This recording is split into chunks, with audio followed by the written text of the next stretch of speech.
Turning now to breaking news out of Washington, Donald Trump has announced an agreement to reopen the U.S. government for 3 weeks. The shutdown over the president's demand for the border wall funding is now into its 35th day. Trump spoke about the deal last hour from the White House. That we have reached a deal to end the shutdown and reopen the federal government. As everyone knows, I have a very powerful alternative, but I didn't want to use it at this time. Laura McQuillan has been watching these developments for us today. So, Laura, what else did the president have to say?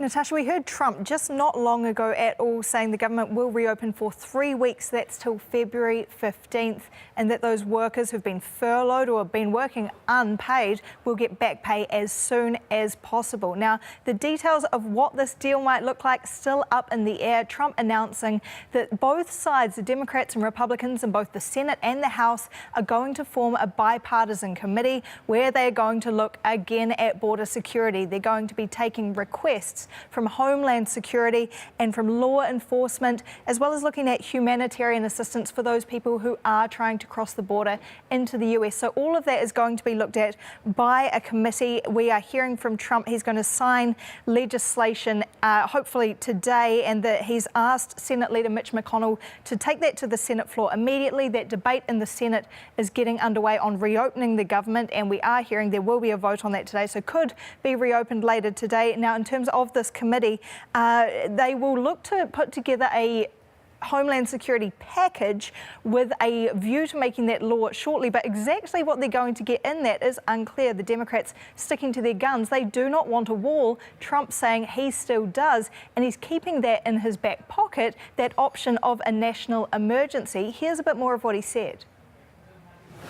If we don't get a fair deal from Congress, the government will either shut down on February 15th again, or I will use the powers afforded to me under the laws and the Constitution of the United States to address this emergency.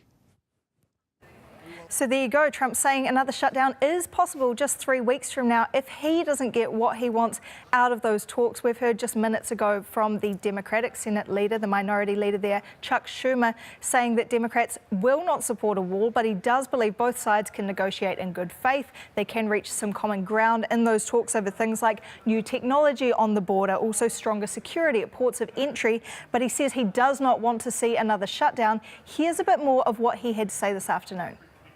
As Democrats have said all along, the solution to this impasse was to separate funding the government from our disagreements over border security. This agreement endorses that position. It reopens the government without preconditions and gives Democrats and Republicans an opportunity to discuss border security without holding hundreds of thousands of American workers hostage. This issue of being held hostage, to use Schumer's words, Laura, for 35 days, people have been waiting to figure out what the shutdown was worth. So what happened today that led to this agreement? That's still the $5.7 billion question. I guess you could say Trump didn't say why today, but of course we know there were those major airport delays throughout the day because there weren't enough airport traffic controllers in cities across the US. Here in New York, we saw JFK, also LaGuardia Airport in New Jersey, Newark Airport, Philadelphia's airport, Atlanta's airport, all suffering delays of up to 90 minutes just getting planes off the ground because there weren't enough staff to direct air traffic. Now, those issues are being resolved as more staff have been brought in throughout the day, but that's one of those branches of government so heavily affected by the shutdown. Things moving forward now, so we'll just have to wait and see what comes out of that bipartisan committee now. Okay, thank you, Laura. You're welcome.